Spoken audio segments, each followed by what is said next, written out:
নমস্কার বন্ধুরা, আমি শিউলি। গল্প নিয়ে আড্ডা ক্লাসিকে আপনাদের স্বাগত।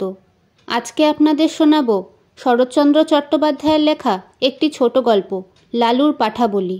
শরৎচন্দ্র চট্টোপাধ্যায় বাংলা সাহিত্যে কথাশিল্পী হিসেবে পরিচিত।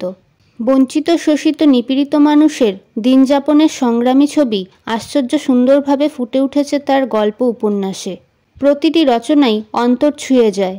সাধারণ পাঠক সমাজে তার আজও বিপুল জনপ্রিয়তা। তার কয়েকটি স্মরণীয় গ্রন্থ হল পথের দাবি, দেবদাস, পল্লী সমাজ, বিন্দুর ছেলে, দত্তা, গৃহদাহ। তাহলে শুনতে থাকুন আজকের গল্প, লালুর পাঠাবলি। তার ডাকনাম ছিল লালু। ভালো নাম অবশ্য একটা ছিলই, কিন্তু মনে নেই। জানো, বোধহয় হিন্দিতে লাল শব্দটার অর্থ হচ্ছে প্রিয়। এ নাম কে তারে দিয়েছিল জানি নে, কিন্তু মানুষের সঙ্গে নামের এমন সঙ্গতি কদাচিৎ মেলে। সে ছিল সকলের প্রিয়। স্কুল ছেড়ে আমরা গিয়ে কলেজে ভর্তি হলাম। লালু বললে সে ব্যবসা করবে। মায়ের কাছে 10 টাকা চেয়ে নিয়ে সে ঠিকাদারি শুরু করে দিলে। আমরা বললাম, লালু তোমার পুঁজি তো 10 টাকা। সে হেসে বললে, আর কত চাই, এই তো ঢের। সবাই তাকে ভালোবাসত। তার কাজ জুটে গেল। তারপরে কলেজের পথে প্রায়ই দেখতে পেতাম লালু ছাতি মাথায় জন কয়েক কুলিমজুর নিয়ে রাস্তায় ছোটোখাটো মেরামতির কাজে লেগেছে। আমাদের দেখে হেসে তামাশা করে বলতো, যা যা দৌড়ো, পার্সেন্টেজের খাতায় এখনই ঢেরা পড়ে যাবে। আরও ছোটকালে যখন আমরা বাংলা স্কুলে পড়তাম, তখন সে ছিল সকলের মিস্ত্রি। তার বইয়ের থলির মধ্যে সর্বদাই মজুদ থাকতো একটা হামানদিস্তার ডাঁটি, একটা নড়ুন, একটা ভাঙা ছুরি, ফুটো করবার একটা পুরনো তুরপুনের ফলা, একটা ঘোড়ার নাল। কি জানি কোথা থেকে সে সব সংগ্রহ করেছিল, কিন্তু এ দিয়ে পারত না সে। এমন কাজ নেই। স্কুল শুদ্ধ সকলের ভাঙা ছাতি সরানো, স্লেটের ফ্রেম আটা, খেলতে গিয়ে ছিঁড়ে গেলে তখনই জামা কাপড় সেলাই করে দেওয়া, এমন কত কি।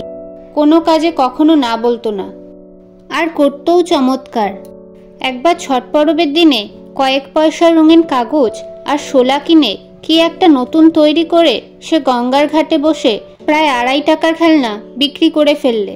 তার থেকে আমাদের পেট ভরে চীনাবাদাম খাইয়ে দিলে। বছরের পর বছর যায়, সকলে বড় হয়ে উঠলাম। জিমন্যাস্টিকের একরায় লালুর সমকক্ষ কেউ ছিল না। তার গায়ে জোর যেমন ছিল অসাধারণ, সাহস তেমনি অপরিসীম ছিল। ভয় কারে কয় সে বোধ করি জানত না।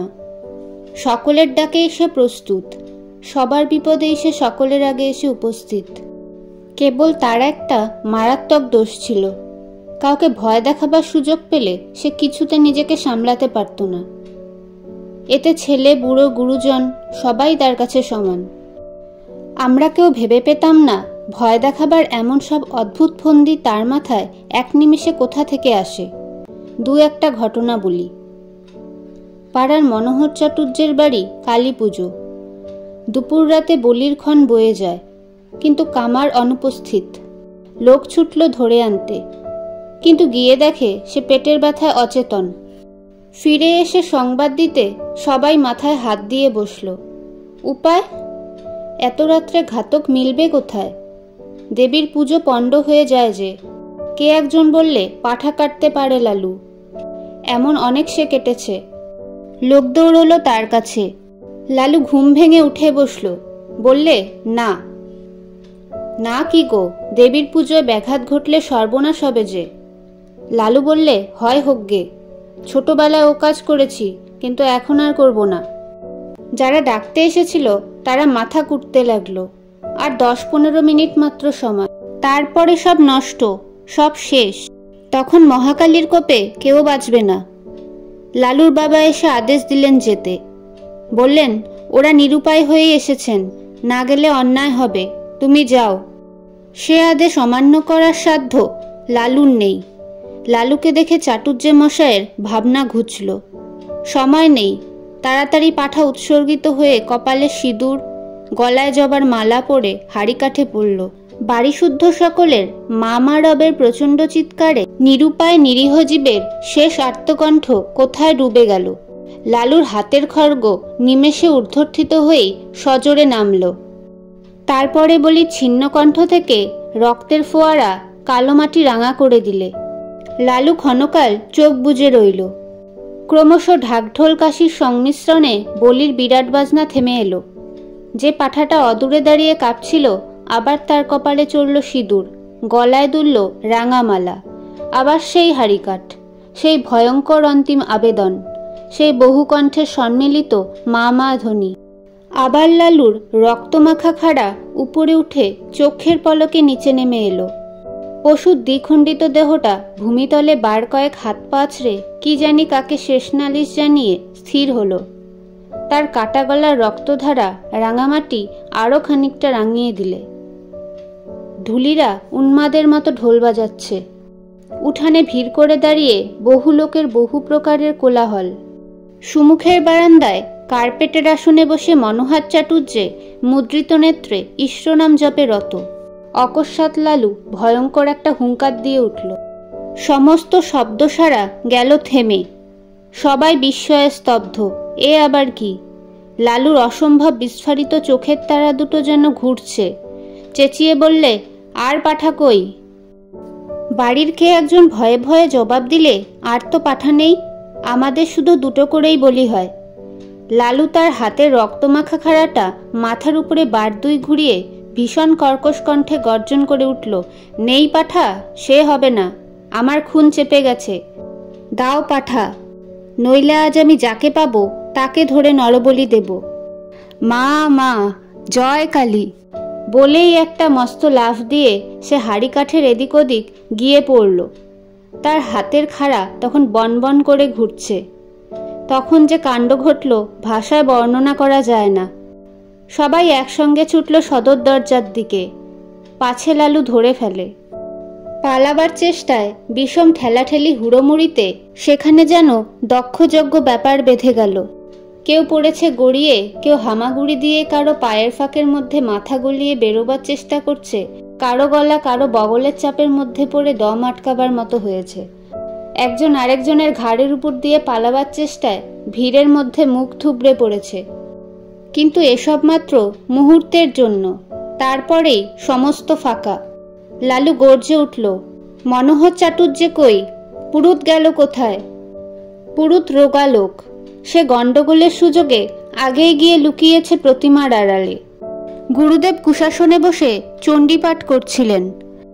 তাড়াতাড়ি উঠে ঠাকুর দালানের একটা মোটা থামের পিছনে গা ঢাকা দিয়েছেন, কিন্তু বিপুলায়তন দেহ নিয়ে মনোহরের পক্ষে ছুটাছুটি করা কঠিন। লালু এগিয়ে গিয়ে বাঁ হাতে তার একটা হাত চেপে ধরলে, বললে, চলো, হাড়ি কাঠে গিয়ে গলা দেবে। একে তার বজ্রমুষ্টি, তাতে ডান হাতে খাড়া। ভয়ে চাটুর্যের প্রাণ উড়ে গেল। কাদো কাদো গলায় মিনতি করতে লাগলেন, লালু বাবা, স্থির হয়ে চেয়ে দেখো, আমি পাঠা নই, মানুষ।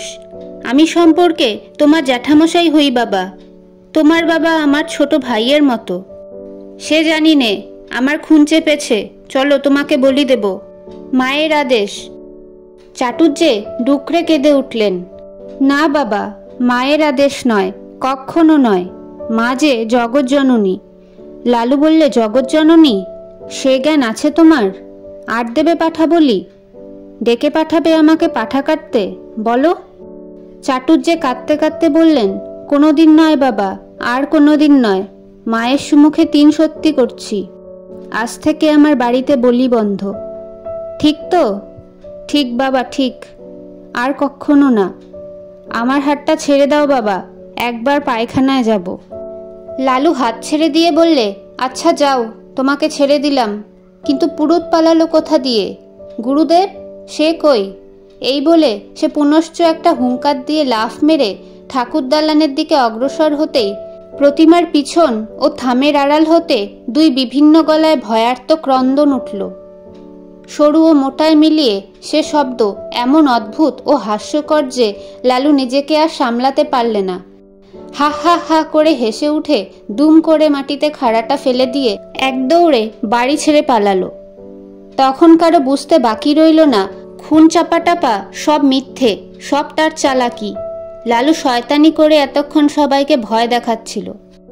মিনিট 5 মধ্যে যে যেখানে পালিয়েছিল ফিরে এসে জুটল। ঠাকুরের পুজো তখনও বাকি, তাতে যথেষ্ট বিঘ্ন ঘটেছে এবং মহা হইচই কলরবের মধ্যে চাটুজ্জে মশাই সকলের সম্মুখে বারবার প্রতিজ্ঞা করতে লাগলেন, ওই বজ্জাত ছোড়াটাকে যদি না কাল সকালেই ওর বাপকে দিয়ে 50 গা জুতো খাওয়াই তো আমার নামই মনোহর চাটুজ্জে নয়। কিন্তু তাকে জুতো খেতে হয়নি। ভোরে উঠেই সে যে কোথায় পালালো, 7-8 দিন কেউ তার খোঁজ পেলে না।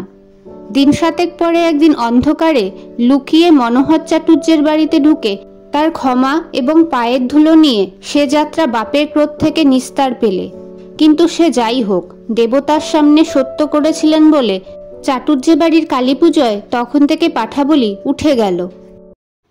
আপনারা শুনলেন ছোট গল্প লালুর পাঠাবলি। গল্পের লেখক শরৎচন্দ্র চট্টোপাধ্যায়। গল্পটি কেমন লাগলো কমেন্ট করে জানাবেন, আর হ্যাঁ, লাইক ও শেয়ারও করবেন। বাংলা সাহিত্যের আরও গল্প শুনতে চ্যানেলটি সাবস্ক্রাইব করে দিন। আজকের আড্ডা এই পর্যন্তই। ফিরব পরবর্তী আড্ডায় একটি নতুন গল্প নিয়ে।